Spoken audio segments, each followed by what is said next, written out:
ಗೌಡರ ಮನೆಗೆ ಬಂದ ಹೊಸ ಸೊಸೆ ಸಾವಿತ್ರಿ. ಊರಿನ ಸಂಪ್ರದಾಯಸ್ಥ ಮನೆತನ ಅವರದು.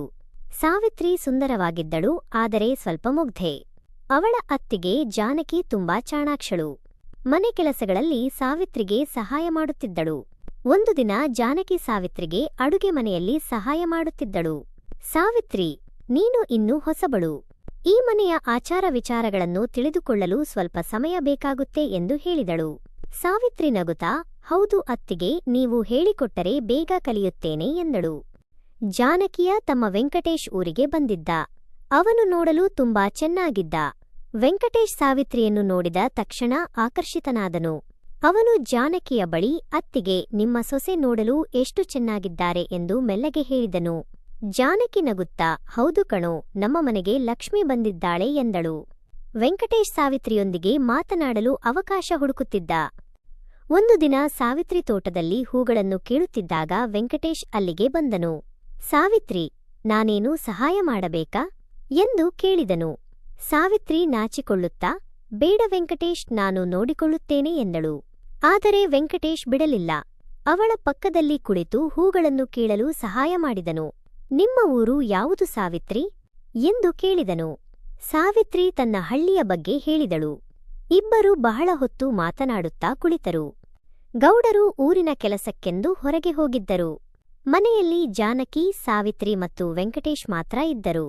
ವೆಂಕಟೇಶ್ ಸಾವಿತ್ರಿಗೆ ಕಣ್ಣು ಹೊಡೆಯುತ್ತಿದ್ದ, ಆದರೆ ಅವಳು ನಾಚಿಕೆಯಿಂದ ಮುಖ ತಿರುಗಿಸಿಕೊಳ್ಳುತ್ತಿದ್ದಳು. ಜಾನಕಿ ಎಲ್ಲವನ್ನೂ ಗಮನಿಸುತ್ತಿದ್ದಳು, ಆದರೆ ಏನೂ ಹೇಳಲಿಲ್ಲ. ಒಂದು ಮಧ್ಯಾಹ್ನ ಸಾವಿತ್ರಿ ಅಂಗಳದಲ್ಲಿ ಬಟ್ಟೆ ಒಣಗಿಸುತ್ತಿದ್ದಳು. ವೆಂಕಟೇಶ್ ಅಲ್ಲಿಗೆ ಬಂದು, ಸಾವಿತ್ರಿ, ಸ್ವಲ್ಪ ನೀರು ಕುಡಿಯುತ್ತೀರಾ ಎಂದು ಕೇಳಿದನು. ಅವಳು ತಲೆಯಾಡಿಸಿದಳು. ಅವನು ಒಳಗೆ ಹೋಗಿ ತಣ್ಣೀರು ತಂದುಕೊಟ್ಟನು. ನೀರು ಕುಡಿಯುವಾಗ ಅವನ ಕೈ ಅವಳ ಕೈಗೆ ತಗುಲಿತು. ಸಾವಿತ್ರಿ ಬೆಚ್ಚಿಬಿದ್ದಳು. ಸಾವಿತ್ರಿ ಒಳಗೆ ಹೋದಳು. ವೆಂಕಟೇಶ್ ನಗುತ್ತಾ ಜಾನಕಿಯ ಬಳಿ ಹೋದನು. ಅತ್ತಿಗೆ, ಸಾವಿತ್ರಿ ನನ್ನನ್ನು ಇಷ್ಟಪಡುತ್ತಾಳೆ ಎಂದು ಅನಿಸುತ್ತಿದೆ ಎಂದನು. ಜಾನಕಿ ಗಂಭೀರವಾಗಿ, ವೆಂಕಟೇಶ್, ಅವಳು ಮದುವೆಯಾದವಳು. ಇಂತಹ ವಿಷಯಗಳನ್ನು ತಲೆಯಲ್ಲಿ ಹಾಕಿಕೊಳ್ಳಬೇಡ ಎಂದಳು. ಆದರೆ ವೆಂಕಟೇಶ್ ಕೇಳುವ ಸ್ಥಿತಿಯಲ್ಲಿ ಇರಲಿಲ್ಲ. ಅವನು ಸಾವಿತ್ರಿಯನ್ನು ಪಡೆಯಬೇಕೆಂದು ನಿರ್ಧರಿಸಿದ್ದನು. ಅವನು ಪ್ರತಿದಿನ ಅವಳೊಂದಿಗೆ ಮಾತನಾಡಲು ಪ್ರಯತ್ನಿಸುತ್ತಿದ್ದನು. ಅವಳ ಗಮನ ಸೆಳೆಯಲು ಪ್ರಯತ್ನಿಸುತ್ತಿದ್ದನು. ಒಂದು ದಿನ ರಾತ್ರಿ ಸಾವಿತ್ರಿ ಮಲಗಿದ್ದಾಗ ಕಿಟಕಿಯನ್ನು ತಟ್ಟಿದ ಹಾಗಾಯಿತು. ಅವಳು ಎದ್ದು ನೋಡಿದಳು. ವೆಂಕಟೇಶ್ ಹೊರಗೆ ನಿಂತಿದ್ದ. ಅವಳು ಗಾಬರಿಯಿಂದ ಬಾಗಿಲು ತೆರೆದಳು. ಏನು ವೆಂಕಟೇಶ್ ಎಂದು ಕೇಳಿದಳು. ಸಾವಿತ್ರಿ, ನಾನು ನಿನಗೆ ತುಂಬಾ ಇಷ್ಟಪಡುತ್ತೇನೆ. ನಿನ್ನನ್ನು ಮರೆಯಲು ಸಾಧ್ಯವಾಗುತ್ತಿಲ್ಲ ಎಂದು ಅವನು ಹೇಳಿದನು. ಸಾವಿತ್ರಿ ಏನು ಹೇಳಬೇಕೆಂದು ತಿಳಿಯದೆ ಗೊಂದಲಕ್ಕೊಳಗಾದಳು. ಇದು ಸರಿಯಲ್ಲ ವೆಂಕಟೇಶ್, ದಯವಿಟ್ಟು ಇಲ್ಲಿಂದ ಹೋಗಿ ಎಂದಳು. ಅವನು ಕೇಳಲಿಲ್ಲ. ಅಷ್ಟರಲ್ಲಿ ಜಾನಕಿ ಅಲ್ಲಿಗೆ ಬಂದಳು. ವೆಂಕಟೇಶನನ್ನು ನೋಡಿದ ತಕ್ಷಣ ಕೋಪಗೊಂಡಳು. ಏನು ಮಾಡುತ್ತಿದ್ದೀಯಾ ಇಲ್ಲಿ? ಹೋಗು ಇಲ್ಲಿಂದ ಎಂದು ಗದರಿಸಿದಳು. ವೆಂಕಟೇಶ್ ಬೇಸರದಿಂದ ಅಲ್ಲಿಂದ ಹೋದನು. ಜಾನಕಿ ಸಾವಿತ್ರಿಗೆ ಬುದ್ಧಿ ಹೇಳಿದಳು. ಸಾವಿತ್ರಿ, ನೀನು ಹುಷಾರಾಗಿರಬೇಕು. ವೆಂಕಟೇಶ್ ಒಳ್ಳೆಯವನಲ್ಲ, ಅವನಿಂದ ದೂರವಿರು ಎಂದಳು. ಸಾವಿತ್ರಿ ತಲೆಯಾಡಿಸಿದಳು. ಆದರೆ ಅವಳ ಮನಸ್ಸಿನಲ್ಲಿ ಗೊಂದಲಗಳು ಹೆಚ್ಚಾಗುತ್ತಿದ್ದವು. ಗೌಡರು ಊರಿನಿಂದ ವಾಪಸ್ ಬಂದರು. ವೆಂಕಟೇಶ್ ಕೂಡ ಊರಿಗೆ ಹೊರಟು ಹೋದನು. ಆದರೆ ಸಾವಿತ್ರಿಯ ಮನಸ್ಸಿನಲ್ಲಿ ಅವನ ನೆನಪುಗಳು ಹಾಗೆಯೇ ಉಳಿದುಕೊಂಡಿದ್ದವು. ಅವಳು ಏನು ಮಾಡಬೇಕು ಎಂದು ತಿಳಿಯದೆ ಚಿಂತಿಸುತ್ತಿದ್ದಳು. ಗೌಡರು ಬಂದ ನಂತರ ಮನೆಯ ವಾತಾವರಣ ಸ್ವಲ್ಪ ಶಾಂತವಾಗಿತ್ತು. ಸಾವಿತ್ರಿ ನಿರಾಳಾದಳು. ಆದರೆ ಅವಳ ಮನಸ್ಸಿನಲ್ಲಿದ್ದ ಗೊಂದಲಗಳು ಮಾತ್ರ ಕಡಿಮೆಯಾಗಿರಲಿಲ್ಲ. ಒಂದು ಕಡೆ ಗೌಡರ ಮೇಲಿನ ಗೌರವ, ಇನ್ನೊಂದು ಕಡೆ ವೆಂಕಟೇಶನ ಆಕರ್ಷಣೆ. ಅವಳು ಏನು ಮಾಡಬೇಕೆಂದು ತೋಚದೆ ಒದ್ದಾಡುತ್ತಿದ್ದಳು. ಜಾನಕಿ ಸಾವಿತ್ರಿಯನ್ನು ಗಮನಿಸುತ್ತಿದ್ದಳು. ಅವಳ ಮುಖದಲ್ಲಿನ ಚಿಂತೆಯನ್ನು ಕಂಡು ಜಾನಕಿಗೆ ದುಃಖವಾಯಿತು. ಒಂದು ದಿನ ಜಾನಕಿ ಸಾವಿತ್ರಿಯ ಬಳಿ ಬಂದು, ಸಾವಿತ್ರಿ, ನೀನು ಏನನ್ನು ಯೋಚಿಸುತ್ತಿದ್ದೀಯಾ? ಏನಾಯಿತು ಹೇಳು ಎಂದಳು. ಸಾವಿತ್ರಿ ಅಳು ಪ್ರಾರಂಭಿಸಿದಳು. ಅತ್ತಿಗೆ, ನಾನು ಏನು ಮಾಡಬೇಕೆಂದು ನನಗೆ ತಿಳಿಯುತ್ತಿಲ್ಲ. ವೆಂಕಟೇಶ ನನ್ನನ್ನು ಇಷ್ಟಪಡುತ್ತಾನೆ ಎಂದು ಹೇಳಿದನು. ನಾನು ಅವನನ್ನು ಇಷ್ಟಪಡುತ್ತೇನೋ ಇಲ್ಲವೋ ನನಗೆ ಗೊತ್ತಿಲ್ಲ.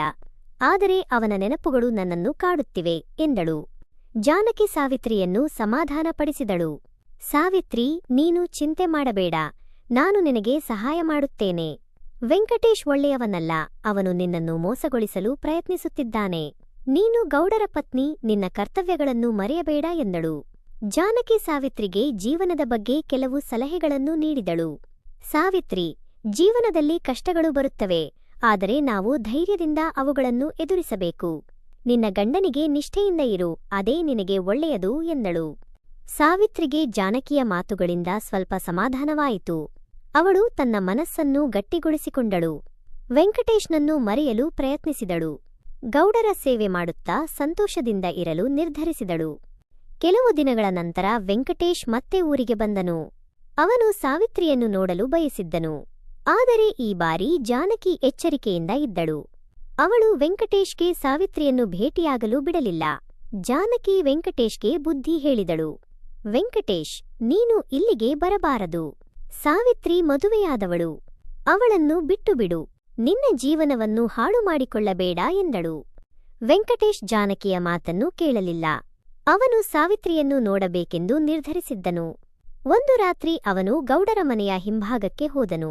ಅಲ್ಲಿ ಅವನು ಸಾವಿತ್ರಿಯನ್ನು ಕರೆದನು. ಸಾವಿತ್ರಿ ಕಿಟಕಿಯಿಂದ ನೋಡಿದಳು.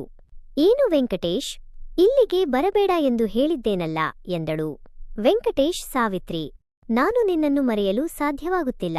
ನಿನ್ನನ್ನು ನೋಡದೇ ಇರಲು ಸಾಧ್ಯವಿಲ್ಲ ಎಂದನು.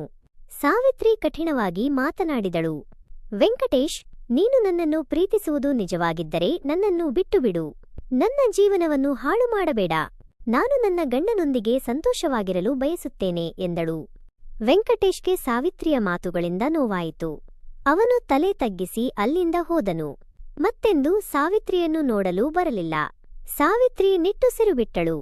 ಗೌಡರು ಮತ್ತು ಸಾವಿತ್ರಿ ಸಂತೋಷದಿಂದ ಜೀವನ ನಡೆಸಿದರು. ಜಾನಕಿ ಅವರಿಗೆ ಸಹ ಸಹಾಯ ಮಾಡುತ್ತಾ ಮಾರ್ಗದರ್ಶನ ನೀಡುತ್ತಾ ಇದ್ದಳು. ಮೂವರ ಜೀವನವೂ ಸುಖವಾಗಿ ಸಾಗಿತು. ಕಥೆ ಮುಗಿಯಿತು.